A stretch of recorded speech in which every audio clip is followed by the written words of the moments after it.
وَلَقَدْ يَسَّرْنَا الْقُرْآنَ لِلذِّكْرِ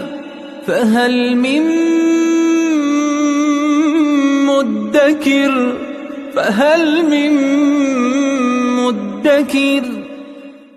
اعوذ باللہ من الشیطان الرجیم بسم اللہ الرحمن الرحیم الحمد للہ رب العالمین وصلی اللہ علی سیدنا و نبینا بالقاسم المصطفى محمد وعلى آلہ الطیبین الطاہرین المعصومین اما بعد اعوذ باللہ من الشیطان الرجیم وَلْيَخْشَ الَّذِينَ لَوْ تَرَكُوا مِنْ خَلْفِهِمْ ذُرِّيَّةً ضِعَافًا خَافُوا عَلَيْهِمْ فَلْيَتَّقُوا اللَّهَ وَلْيَقُولُوا قَوْلًا سَدِيدًا صدق اللہ العلی العظیم۔ پروردگار عالم نے سورہ نساء کی ان آیات میں جہاں پہ خواتین کے مسائل، یتیموں کے مسائل بیان کیے ہیں، وہاں پہ ان کے ارث کے مسائل جو ان کے حقوق ہیں اس کو بھی آئندہ آیات میں بڑی تفصیل کے ساتھ بیان فرمایا، لیکن تمہید کے طور پہ یتیموں کے مال اور خواتین کے مال کی نگرانی، ان کے بارے میں احتیاط، اس کی طرف انسان کو متوجہ کیا ہے، اور اس آیت میں فرمایا وَلْيَخْشَ الَّذِينَ لَوْ تَرَكُوا مِنْ خَلْفِهِمْ ذُرِّيَّةً ضِعَافًا، فرمایا اور چاہیے کہ وہ لوگ ڈریں، لو ترکوا من خلفہم، کہ اگر وہ چھوڑتے اپنے بعد ذریۃ ضعافا، اگر وہ چھوٹی اولاد اپنے بعد چھوڑتے، خافوا علیہم، تو کس طرح وہ ان پہ ڈرتے۔ یہ انسان کو قرآن کریم نے متوجہ کیا ہے کہ دوسروں کی اولاد اور دوسروں کے یتیموں کے بارے میں تمہیں ایسے ڈرنا چاہیے جیسے تم اپنے یتیموں کے بارے میں ڈرتے ہو۔ یہ قرآن کریم کی خوبصورت روش ہے۔ مختلف آیات میں انسان کے احساسات کو اور جذبات کو ابھارا ہے قرآن کریم نے۔ دوسروں کی چھوٹی اولاد ہے، اس کا تم خیال نہیں رکھ رہے۔ اگر تمہاری اپنی چھوٹی اولاد ہو اور تم دنیا سے جا رہے ہو تو تمہیں کتنی ٹینشن ہوگی، تم کتنا ان کے لیے حسرت کھا رہے ہوتے ہو کہ اب میری اولاد کا کیا بنے گا، ان کا کوئی خیال رکھے گا یا نہیں رکھے گا۔ تو وہ دوسرا، وہ بھی تمہاری طرح کا انسان تھا، وہ تمہاری طرح چھوٹی اولاد چھوڑ کے گیا ہے،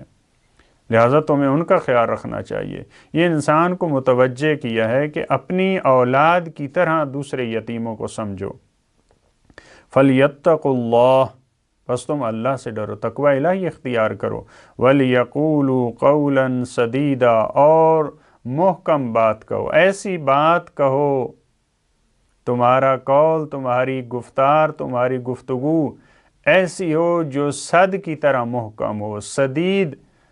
وہ بات ہوتی ہے جو بالکل صاف اور شفاف ہو، جو دو پہلو بات نہ ہو، جس سے کئی مفہوم نہ نکالے جا سکتے ہوں۔ یہ ایک کلی اصول بھی ہے، اس طرح سے نہیں ہے کہ فقط یتیموں کے معاملات میں اور یہاں اس سورہ نساء کی روشنی میں اور سیاق و سباق کی روشنی میں اس کا ترجمہ کیا جائے، نہیں، یہ ایک عمومی قانون ہے۔ وَلْيَقُولُوا قَوْلًا سَدِيدًا، کہ آپ صد کی طرح، محکم کی طرح، بند کی طرح، ڈیم کی طرح، جیسے وہ محکم ہوتا ہے اور پانی کو وہ باہر نہیں نکلنے دیتا، اسی طرح سے تمہاری بات اور تمہاری گفتگو محکم اور مستحکم ہونی چاہیے۔ اس کے بعد والی آیت میں فرمایا ان الذین یأکلون اموال الیتامی ظلما، یقیناً وہ لوگ جو یتیموں کے مال کو ظلم کے ذریعے کھاتے ہیں۔ مال، البتہ مال کا ہدف، بہت بڑا ہدف وہ کھانا ہوتا ہے، انسان اپنا شکم پر کرنا چاہتا ہے، لیکن ہر وقت اس طرح سے نہیں ہے کہ انسان جب بھی یتیم کے مال پہ قبضہ کرتا ہے تو اس کا ہدف کھانا نہیں۔ ممکن ہے بعض دفعہ پراپرٹی بنانا ہو، بعض دفعہ وہ بلڈنگ ہے، مختلف چیزیں ہو سکتی ہیں، لیکن کیونکہ ان تمام چیزوں کا بڑا ہدف اور مقصد وہ انسان کی شکم پرستی ہے، اس وجہ سے قرآن کریم نے بار بار یتیموں کے مال کھانے کے لیے عقل کا لفظ یأکلون کا لفظ استعمال کیا ہے۔ فرمایا وہ جو یتیموں کا مال ناحق کھاتے ہیں، ان کا وہاں پہ حصہ نہیں بنتا، ان کا حق نہیں بنتا۔ انما یأکلون فی بطونہم نارا، اس کے علاوہ کچھ نہیں ہے۔ اسی وجہ سے قرآن کریم نے انما کا لفظ استعمال کیا، یعنی اس کے علاوہ کچھ اور نہیں ہو سکتا، کہ فقط اور فقط اس کے علاوہ کچھ نہیں ہے۔ یہ اٹل فیصلہ قرآن کریم کا کہ وہ اپنے شکم میں آگ بھر رہے ہیں، یعنی یتیم کا مال کھانا یہ مترادف اور مساوی ہے آگ بھرنے کے، انسان پیٹ میں آگ بھر رہا ہے، اور یہ ایک واقعیت ہے، ایسا نہیں ہے کہ ایک استعارہ کے طور پہ قرآن کے، البتہ ایسا ہے کہ وہ آگ ممکن ہے آج ہم نہ دیکھ پا رہے ہوں،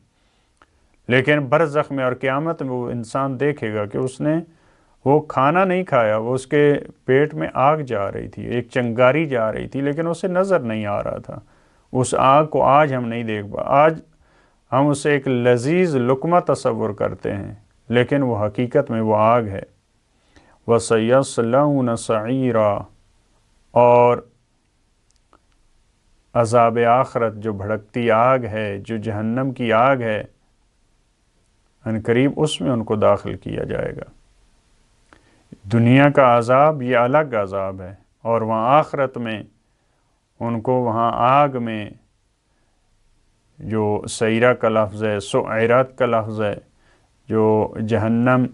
کی آگ جب شعلہ ور ہوتی ہے اس کے لیے یہ لفظ استعمال کیا جاتا ہے۔ تو یہاں آگ بھر رہے ہیں اپنے شکم میں، تو وہاں بھی ان کو آگ میں جانا ہے۔ ہر طرف سے یہ افراد آگ میں لپٹے ہیں۔ قرآن کریم کی جو تعلیمات ہیں یتیموں کے بارے میں، پروردگار عالم ہمیں ان تعلیمات پہ حقیقی معنوں میں چلنے کی توفیق دے، اور یتیموں کے بارے میں پروردگار ہمیں بہت زیادہ احتیاط سے کام لینے کی توفیق دے۔ اللہم صلی علی محمد و آل محمد وعجل فرجہم۔